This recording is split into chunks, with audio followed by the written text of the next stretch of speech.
How's it going? All right, so this is going to be a 5-minute video on evolution and natural selection.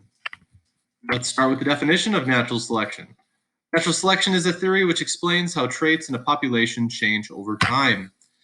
You can't attribute the discovery of the theory to one person. However, the biggest name tends to be Charles Darwin. Another really important guy was Lamarck. But Lamarck, he didn't quite get it right on exactly how natural selection happens. He said that species change because of acquired traits. Now, let me explain. Pretend, for example, there's some giraffes, all right, that are trying to reach the leaves on a tree. Maybe all the lower leaves have been eaten. So every time the giraffes have to stretch their necks. And then eventually they acquire longer necks. That's what Lamarck said. All right, that's not really how it works. Darwin, he got it right. So here's what happens.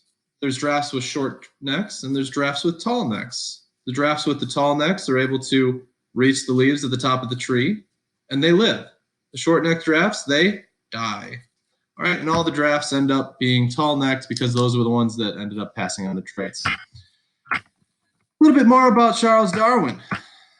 Well, he sailed to the Galapagos Islands on a ship called the HMS Beagle. And throughout his journey, he made a lot of observations. Eventually, those observations led him to his great discovery of natural selection. He wrote a book about that called On the Origin of Species. Anyway, here's how natural selection works. There are 3 major requirements for natural selection to occur.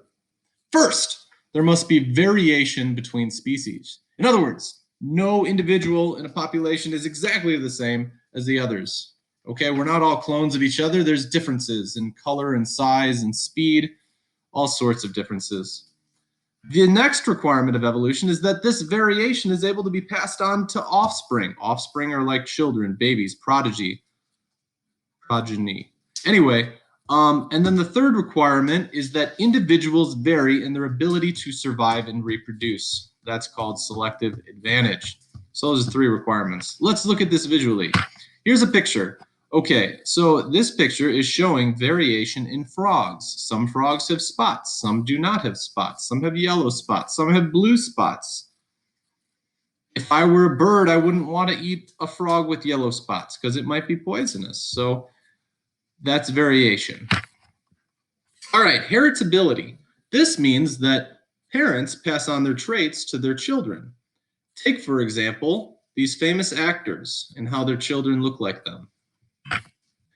Selective advantage. Individuals vary in their ability to survive and reproduce. All right, see the white mouse? See how easy it is to see on the black background? See the black mouse and how it's camouflaging or blending into the black background? Well, guess what? If I'm a hawk and I rely on my eyes because I'm a visual predator, I'm going to see that white mouse. And more of the time, I'm going to eat the white mice because they're just easier for me to see. So that's what happens. And over time, the population becomes more dark. All right, this is a real example of natural selection. It's called the peppered moth. Back in the Industrial Revolution, when they were burning a lot of coal, a ton of soot and debris and dirt went into the air and covered all the trees. All right, and guess what happened?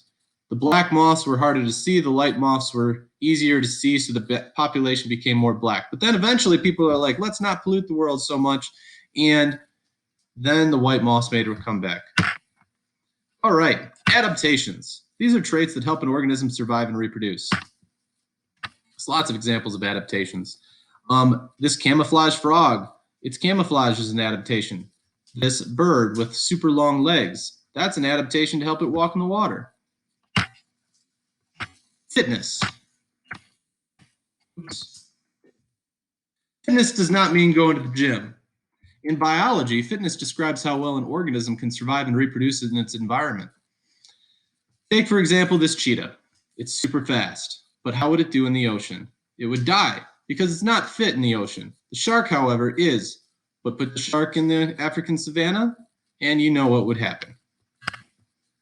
Artificial selection. This is us, you and me, all right? Humans, choosing what traits live